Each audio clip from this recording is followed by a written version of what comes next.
Yeah, when I was Radio Notting, it would be York House, so there'd be some great, actually very good presenters. I mean, Dennis McCarthy was there, of course, the legend. I don't know if people remember who their names are, but Simon Mayo. Simon was my stand-in. Simon Mayo was my stand-in. I remember when I was medium waves. It's hard to explain, but we were only on VHF or FM when we started. Thank goodness for Radio Fusion Channel C, because otherwise it wouldn't have had an audience. No one had VHF or FM. They didn't have these radios. Everybody had medium wave, and cars never had anything posh. You just went on medium wave to listen to radio. So Radio 1 was on medium wave. And I remember when we first went on to medium wave, I was on holiday and I switched the radio on, and I heard this voice coming back at me. And I thought, it's my voice, but it wasn't, it was Simon's.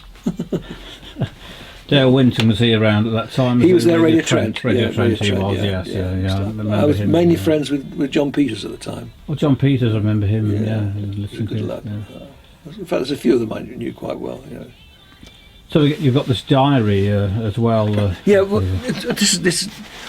for some reason or other, I've kept... this is just a diary to remind me of what I've had to do. And... I thought, well, I won't throw them away because I'm a hoarder. So I've got all my diaries, BBC diaries, going back to when I first joined in 1969, 1970, right up to now. And so it's really, really handy.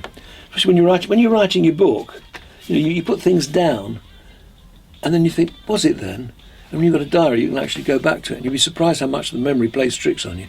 But this one, this is one with... Mainly it was a diary for Extravaganza, so it's got all the bands that were on and the programmes I was working on. But since I've got my glasses on, I can't see what it says. Well, that one says Atomic Rooster, I know that.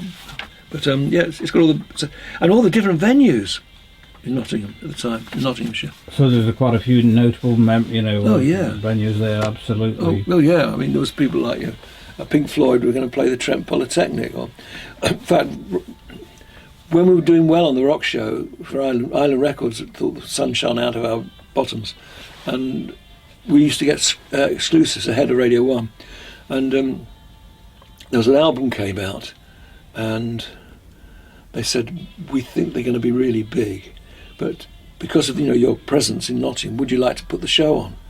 And they said they're going to cost you £125.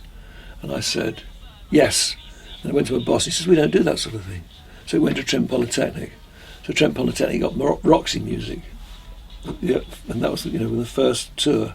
And when they came, Eno was my interviewee, I guess.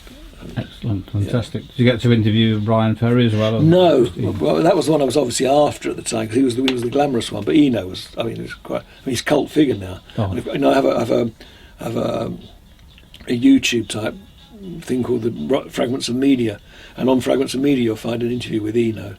Yeah, and as I tell you, I also interviewed Mark Bolan. One of the first interviews I did, rock music interviews, was with Mark Bolan when Ride a White Swan had just charted, and Get It On was on. Was that the next one? That'd be 1972 or something. No, I think it was the year before. The year before, 71. It might be the year before that, but certainly I interviewed Mark Bolan before he was really famous. And where was this? Were you interviewed? At the university. At the university? Quite a few at the university, yeah.